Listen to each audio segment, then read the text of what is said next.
Hey everyone, welcome to Beach Investing. I'm your host, Andrei. We're here in Etobicoke. We're in the prime beaches in Toronto, and we're about to look at the most ideal beach property. Come on inside, I'll walk you through the units, and I'll show you exactly what Chris is gonna do. Come on in.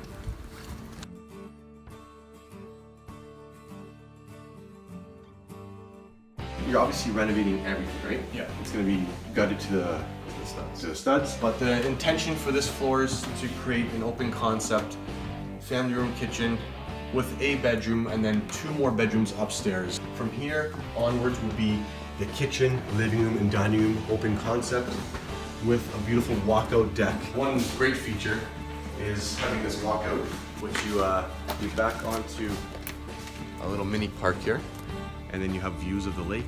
Everything looks very like old character. Are you planning on keeping any of this? This is the exciting part. Like, I don't think this is the exciting for me. Like, I can't wait till we, record how you're gonna lift it. And last but not least, let's go see the basement. The dungeon right now. This is the before picture. So I will show you hopefully some durings, and then you will see the after when we do some celebration. You're up for the challenge. I definitely am. Not many people are up for the challenge, so I look forward to doing some more videos and recording their progress. It'll be a very exciting project. Look forward to showing you the progress and finally the final reveal. Take care.